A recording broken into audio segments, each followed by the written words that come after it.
છું તો કે કાંઈ કે કઈ રીતે કે તો કે મારે 4 દીકરા છે કે પણ 4 માંથી અત્યારે મને હાચવતા નથી મારા બેટા કે મારા હાડા મને ભેગા નથી રાખતા હું કે 4 દીકરા માંગ્યો છું તો સ્વામી કે ઈ કોઈ કે આપણા જે આપણા ઘરનો હોય તો થોડી વાર થઈ ગઈ ભાઈ બીજા આવે છે ને કે છે કે તમે ના રહો છો તમને શું દુઃખ છે કે સ્વામી મારે દીકરો નથી કે ઓલાને 4 દીકરા છે ઈ તું રડે છે અને તારે એક દીકરો નથી ઈ રડે છે એટલે આપણે જો ભગવાનને પાસે માંગીએ તો કેવું માંગવું કે આપણે આપણું થઈને એવું માંગવું આપણું હોય જો એના 4 દીકરા હતા એટલે સાહેબ 4 માંથી એક નહોતા હતા એટલે રડતો હવે એક આ વાત બધા તમે સાંભળી એક વાણીઓ હતો એ આંધળો હતો હવે આંધળો એટલે નહીં પૈસા હતા નહીં એની પાસે પૈસો કે નહીં એની પાસે કંઈ મકાન કે નહીં કાંઈ રોજ ગરીબ તો એને દવાઈ ઓલા ભાઈ એને કીધું એક ભાઈ કે તમે તમારી આંખની દવા કરાવશો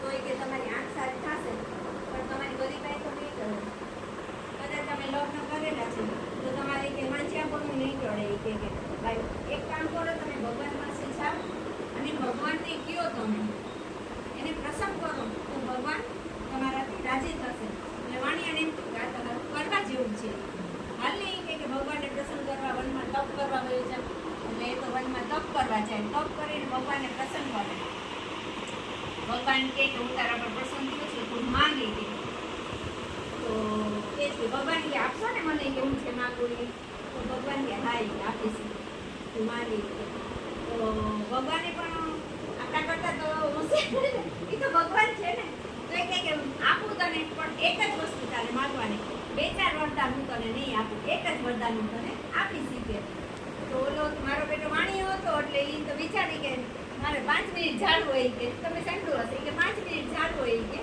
હું કે તમને કે ગમી કે વિચારીને પછી કે છે કે જો ભગવાન તમારે આપવું જ હોય ને કે તો એ કે હું છે ને કે માતુજી તમે આપજો હોય કે હા હા કે આપી શકે જો કે મારે કે મારા બધા દીકરાની વો બદલે માળે સોનાની ગોળીમાં છાશ ફેરવતી હોય વલવતી હોય અને હું કે મારી નરી આંખે ને જો હવે શું માંગી લીધું એને તો 3 માળ એક જ ઓલામાં બધું માંગી લીધું 3 માળની મેળી માંગી કંઈ હતું ને એની પાસે બરાબર 3 માળની મેળી માંગી એટલે વધતા દીકરાને વો એટલે દીકરાને પરણાવી દીધા એટલે એ કંઈ વાંધો ના કે પછી કંઈ ઉપાધિ નહીં કે ને વધતા દીકરાની વો સોનાની ગોળી સોનાની ગોળી કેને ઘરમાં અત્યારના પિત્તળની જ જોવા મળતી તો સોનાની તો ક્યાંથી હોય સોનાની ગોળીમાં કે છાશ ઓલવતી હું મારી કે વધતા દીકરાને આંખે મારા વધતા દીકરાના છોકરાનું ઘોડિયાનું દોરી કે તાંતો મારી નરી આંખે જો એટલે એક જ વાક્યમાં બધું જ માગી લીધું ને એક જ વાક્ય કીધું કે ભગવાને કીધું હતું કે એક જ વચન હું તને આપીશ એક વચનમાં એને બધું માગી લીધું તો આપણે માગ શું કામ કરીએ ભગવાન પાસે કે ભગવાન મને આ દિયો ભગવાન મને બોલું દિયો ભગવાન મને આ દિયો આપણે એક જ માગવાનું ભગવાન પાસે કે તમે મારા પર સદાય રાજી રહેજો હવે રાજી રહીએ એટલે બધું જ આપણે છોકરો છે આપણને રાજી કરે આપણે બધું જ કરીએ ને નથી કરતો તો બી કરીએ ને તો આ તો ભગવાન છે રાજા ધીરજ છે એ તો કરવાના જ છે ને આપણે બધું તો આપણે એક જ વસ્તુ માગવાની જે મહારાજ અમારાથી રાજી રહેજો માગ આખો દિવસ કંઈ નહીં માગવાનું તો કે કંઈ નહીં માગવાનું છોકરા પરીક્ષામાં કે 12માં છે તો સારા ટકા લઈ આવે મારી છોકરીને દિશેની આપી છે મારે આ કરવાનું છે ઓલું કરવાનું છે એ મારા જ બધા નહીં એક જ માગમાં એક જ માગવાનું મહારાજ એક જ કામ મારા પર રાજી રહેજો મારા પરિવાર પર રાજી રહેજો બીજું કંઈ જ ભગવાન પાસે માગવાનું રાજી થાય તો પછી હું બાકી રાજી હું એ જ કહું કે જે ત્રિલોક અક્ષરાધિપતિ રાજી થાય તો પછી આપણે કંઈ માંગવાનું રહે પછી આપણા ઘરમાં કંઈ ઘટે કાંઈ જ ના ઘટે એટલે મહારાજને રાજી કરવા માટે આપણે એક જ વસ્તુ કરવાની છે કે મહારાજ તમે રાજી રહેજો આજ મારાને અચાનક આવ્યું ને એટલે મારે થોડુંક આમાં લખવું પડે લખો તો રાજી કરીએ ઘનશ્યામ સંતો રાજી કરીએ ઘનશ્યામ તો જતારે સર્વે કામ સર્વે એ સઘળા કામ બધા જ કામ આપણા થઈ જાય સર્વે કામ એટલે સઘળા કામ બધા જ કામ ભગવાનને રાજી કરીએ તો આપણા બધા જ કામ થઈ જાય છે બસમાં જતા હોય આપણે કેટલા 100 માણસ બેઠા હોય 200 માણસ બેઠા હોય ને રાતની બસ હોય દૂરની બસ હોય એટલે રાતની જોઈ બરાબર તો બસમાં બેઠા હોય આપણે, બસ ડ્રાઈવર જાગતો હોય, બસ ચલાવતો હોય, આપણે આરામથી સૂઈ ગયા હોય. શું કામ? કે આપણે ભરોસો છે કે અમને જ્યાં જાઓ ત્યાં એ પહોંચાડી દેશે. હવે બસ ડ્રાઈવર ઉપર ભરોસો આપણે કરી છે અને આપણે આરામથી સૂઈ જાય છે, તો ભગવાન ઉપર આપણે ભરોસો કરવો જોઈએ કે ભગવાન એ ખાલી બસ ડ્રાઈવર આપણે નથી ઓળખતા કે નથી ભગવાન, તોય આપણે એને ભરોસે લઈ જઈએ. મજાને આરામથી આપણે ઊંઘી જઈએ છે ને, જ્યારે બીક લાગે ગોવા કેમ ભટકાડી દે તો આપણે જાગીએ અને આપણે વારંવાર એને કહેવા જઈએ છે કે ભાઈ તું જરાક ધ્યાન રાખજો, મારા ઠેકાને પૂછું તો પહોંચાડી દે, મારે એકને એક દીકરો છે ભાઈ તું એને જ્યાં જાઉં ત્યાં ઉતારી દે. આપણે કહેવા જઈએ છીએ, વારંવાર એને કહેવા જઈએ છીએ કે ભાઈ તું ધ્યાન રાખજો, મારે એકને એક દીકરો બેઠો છે, મારી દીકરી બેઠી છે, તો એને હાજી નરી પુગાડી દેજો. તો બસ ડ્રાઈવર લઈ લો તમારી દીકરી, નહીં મારી જવાબદારી નથી કે નહીં, મારી જવાબદારી નથી એમ. તો એ આપણે તો એકને એક વાત વારંવાર ભગવાન પાસે માગીએ છીએ, ભગવાન મને આ દે, ભગવાન મને આ દે, ભગવાન આખા દિવસમાં 50 વાર આપણે પ્રાર્થના કરીએ, તો ભગવાનને પ્રાર્થના આપણે એ કરી કે ભગવાન તમે મારાથી રાજી રહેજો. આટલું જ કહેવાનું છે. આટલા ટોપિક જ રાજી રહેવાનું છે કે ભગવાન આપણે કરીએ છીએ ડ્રાઈવર વિશ્વાસ કરીએ કે ડીઝલી હોય જે હોય આપણને પહોંચાડી દે ને આટલું સ્ટેશન આવે ત્યારે કદાચ ભૂલી ગયા હોય ઉઠાડવા આવે હાલો તમારું સ્ટેશન આવી. તો ભગવાન તો એ નથી, તો આપણે એનો ભરોસો કરીએ તો આપણે ભગવાનનો ભરોસો કરીએ તો ભગવાનનો ભરોસો કરવાની નથી, ભગવાનને શરણે થઈ જવાનું છે આપણે. જો એક શેઠ હતા ને તો એની આમ નેતાજી હતા. આજે નાના ટોપિક જ છે બધા, કેમ કે અચાનક મારાથી ભગવાન મહારાજનું નહોતું આજે મારાથી એટલે ક્યાં લઈ લીધું. તો એક શેઠ હતા, હવે એને અહીંયા છે ને 32 વર્ષથી આ એક ભાઈ કામ કરતા હતા.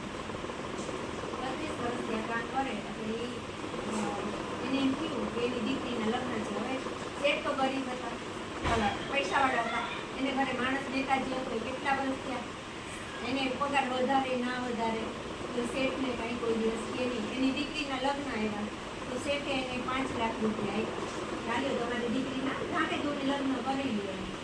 તો એને લીધા તો વાંધો નહીં, શેઠ આપે છે ને. પછી શેઠને ખબર પડી કે મારે અહીંયા 32 વર્ષથી આ ભાઈ નોકરી કરે છે તો એને ઘરનું મકાન નથી. તો એને વિચાર આવે છે કે આને મેં કોઈ દિવસ કીધું નથી કે હું આ તને આટલું પગાર આપું વધારવાનું, એણે મને ક્યારેય કીધું નથી. તો એ જાય છે ગાંધીનગરમાં મંદિર છે, તો અહીંયા સંતો પાસે જાય છે. તો સંતો કહે છે કે તમે કેમ કે આજે અહીંયા આવ્યા કે શેઠી કે તો કે મારે એક મકાને જોવું હતું ને કે હું તે દિવસ હું જોતો હતો ને તો કે તમે 25 કરોડના બંગલામાં રહ્યો છો ને તમારા ફ્લેટમાં મકાન લઈને શું કરવું છે કે. તો શેઠ કહે કે હું મારા માટે લેવા નથી આવ્યો કે મારા નેતાજી છે ને કે હું એની માટે એક મકાન લેવા આવ્યો છું, ફ્લેટ લેવા આવ્યો. તો કે છે આ શેઠ કે મારા ત્યાં 32 વર્ષ ત્યાં નોકરી કરે એણે મારી પાસે કંઈ ઘોષણાયું નહોતું, એટલે મને એમ થયું કે લાવ ને એ બેચારો ગરીબ છે ને ઘરનું મકાન નથી, ભાડાના મકાનમાં આટલા વર્ષ મને કાઢી નાખ્યા, હું એને મકાન લઈ દઉં. તો એ મકાન લઈ દે છે. હવે જો એ એક શેઠને એના નેતાજીની આટલી દયા આવે કે મારો નેતાજી છે એ અત્યારે કે મારી એ નોકરી કરે હું એને મકાન લઈ દઉં. આપણે તો એને આપણે તો ભગવાન એ તો આ મોટા શેઠ આખા દુનિયા હલાવનાર શેઠ, તો એને આપણી ફિકર નહીં હોય, આપણી ફિકર તો હશે ને એને કે આપણા માટે કંઈક તો વિચાર્યું હશે ને, કંઈક તો વિચાર્યું હશે ને. એ શેઠને અહીં આ દુનિયાના આ ઓલાના શેઠને એની નેતાજીની ફિકર છે તો આપણે તો એના દીકરા છીએ ને, ભલે મોટા હોય કે નાના આપણે દીકરા હશું, મોટા સંતો એના દીકરા, આપણે નાના દીકરા તો છીએ ને. તો એના દીકરાની શું ચિંતા હોય, શેઠને જો એના નોકરની ચિંતા હોય તો આપણે તો ભગવાનના સંતાનો છીએ તો એને તો આપણી કેટલી ચિંતા હોય એને તો આપણે એમ થાય કે ભગવાન જો મારા હું જોતો નથી, એક દિવસની પ્રાર્થના કરું ભાવના તો ભગવાન મારા આમ જોતા નથી. ભગવાન જોવે જ છે, યોગ્ય સમય યોગ્ય દિવસ આવે એટલે ભગવાન આપવાના છે. આપણો એક ટાઈમ પૂરો થાય એટલે ભગવાન આપણને આપવાના જ છે, આપણે એના ઉપર ભરોસો રાખવાનો. અમુક નિયમ આપણે ધારવાના છે. હવે એ નિયમના હજી તો તમને આપ્યા છે નહીં કે નહીં આપ્યા, હવે આપશે. આપણે ચાતુર્માસ ચાલુ થાય ને તો આપણે દેવકોટી દસમથી આપણે ચાલુ થાય એટલે દેવકોટી 11 કહીએ આપણે. તો હવે એ દેવકોટી કઈ રીતે વિષ્ણુ ભગવાન જ્યારે શેષ શયનમાં જાય અને દેવ દિવાળી 4:30 11 દેવાય એટલું દેવાનું. તો આ 4.5 મહિનામાં જેટલું થાય ને એટલું આપણે કરી જ લેવાનું. બધાયને ફરજિયાત કરી જ લેવાનું. જેટલું છે ને હા જે નિયમ લેવું હોય માળાનું જે નિયમ લેવા હોય વાંચવાનું વચનામૃત વાંચવાનું રહ્યો. એટલે જે નિયમ હજી આપણે તમારે આપણે આવશે હજી આવી ગયું છે. આવી ગયું છે પણ પણ આ લોકોને જીવન ચરિત્રની ની તો કઈ ખ્યાલ નથી. 12મો ભાગ વાંચવાનો છે. એટલે આપણે એવું નથી કે આપણે જે આ સત્સંગી છે એટલાને જ નિયમ લેવાના. નિયમ બધાયને લેવાના છે. એને માનતા હોય એ હા, સાડા જેને ચાર મહિના આપણે કરી. તમારે કોઈ વાંચવાનો ખાવાની વસ્તુ મૂકી શકીએ કે કોઈ આપણે ખાવાની આચાર વસ્તુ મૂકી વગે આપણે શું મૂકીએ છીએ આપણે હું તો અત્યારે જો દસમથી ચાતુર્માસ ચાલુ થાય એટલે 4.5 મહિના 11 એકાદશી અને એક ટાણું એટલે એમાં એકાદશી આવી જાય દસમનું એક ટાણું 11નો ઉપવાસ અને 12 એવી રીતે કોઈને 11 કરવી હોય તોય કરી એને શકે એકાદશી કહેવાય. એને એકાદશી કહેવાય. એટલે ઈ 4.5 મહિના એકાદશી કરી શકે. હા. અને કોઈ આઈસ્ક્રીમ ન ખાતું હોય કે કોઈ આપણે એવી રીંગણા ન ખાતા હોય શેરડી ન ખાતા હોય એ તો ફરજિયાત હોય. રીંગણા ને શેરડી આ ચાર તો ફરજિયાત આવશે. આના હાટાની અમે એક એટલે એમાં બધાયને નિયમ જેટલો પડાય ને એટલો પાડવાનો. તો આપણે તો ભગવાને એટલે મોકો એવો સરસ મજાનો આપ્યો છે આપણે. તો આપણે એને શું કામ ગુમાવીએ? તમે દેવકુટી તમે બેઠા 4 મહિના પૃથ્વી પર રાજ કરતા હોય. હવે આ દેવકુંડ છે ને વિષ્ણુ ભગવાન છે ને ઈ શેષ શય્યામાં સૂઈ જશે. ભગવાન ક્યારે સૂવે? ભગવાન ક્યારે સૂતા જ નથી. ભગવાન સૂવે ને તો પૃથ્વીનું તો પ્રલય આમ પડવાળમાં થઈ જાય. પણ દેખાડે છે ભગવાન એવું કે જો ચોમાસાનું વાતાવરણ હોય, રોગચાળો હોય અને ઝીણી જીવાતું ને એવું બધું બહુ નીકળતું હોય ને પ્રકૃતિમાં જળ તત્વ વધારે હોય એટલે આપણા શરીરમાં પણ જો વાયુના રોગ થશે, ઘણાને જકડાઈ જાય એવું થશે, હવામાનમાં ભેજ હોય એટલે આપણે દુખાવો થાય. એટલે ઈ બધાયના નિવારણ માટે આપણને વાર વ્રત કીધા છે કે આપણે ઓછું જમશું ને તો આપણું પાચન બરાબર થશે તો આપણા જકડામાં થોડોક ફેર પડશે. પછી આપણે રીંગણા નહીં ખાઈએ કેમ કે રીંગણામાં આ ટાઈમે ઈરું પડી હોય, ચોમાસામાં જીવાતું હોય. પછી આપણે શેરડી નહીં ખાઈએ. શેરડીના તો શેક આપણે ક્યારે ખાવાની? હા, તુલસી વિવાહ કરીએ ને ત્યારે કેમ કે શેરડીમાં પણ ઈળું હોય અને મૂરા મોગરી ખાવાથી તમે બપોરે 11 વાગે કે 12 વાગે મૂરા ખાધા હશે ને રાત્રે 12 વાગે ઓટકાર આવશે ને તો એ મૂરા મોગરી ના જ આવે. અને આવા વાતાવરણમાં વાયુને લગતા રોગ વધુ થાય એટલે વાયુવાળું ખોરાક આપણે નહીં ખાવાનું. પછી મારા મમ્મી તો મારા દાદીને એવું કહેતા કે દિવાસો આપણે કરીએ ને પહેલા આપણે મોરાકત કરતા. પહેલા જેઠ રવિવાર કરીએ, પછી મોરાકત કરીએ, પછી જયા પાર્વતી કરીએ, પછી દિવાસો કરીએ. તો દિવાસો એટલે 100 પરબનો પાસો. એટલે દિવાસો અને દિવાળી સુધીમાં 100 તહેવાર આવી જાય. તો કયા કયા તહેવાર આવે? તો કે મોરાકત 5 દિવસના આવશે, પછી શ્રાવણ મહિનો આવશે, સાતમ આઠમ આવશે, પછી ગણપતિના 14 દિવસ આવશે, પછી નવરાત્રી આવશે, શ્રાદ્ધ પક્ષ આવશે.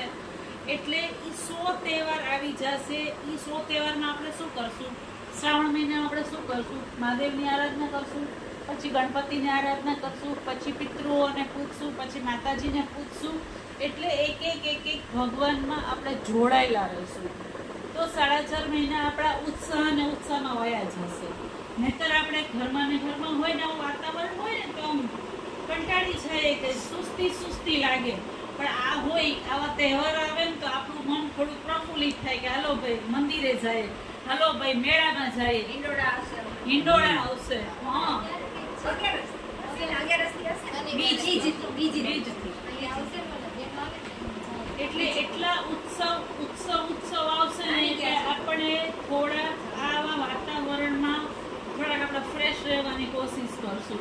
અને ઘરનું પણ આપણે એ રીતે બધું એડજસ્ટ કરીને જઈએ. આવીને બધું એકટાણા હોય એટલે એક જ જણા રસોઈ કરવાની હોય. અમે બધા ભાવનાબેનના ઘરે જ જાય છે ભાવનાબેન 15 વર્ષથી એકટાણા કરે છે, 15 કિલો વજન એનું ઘટે છે. ઈ નહીં ઘટે, ઈ આના રાખે.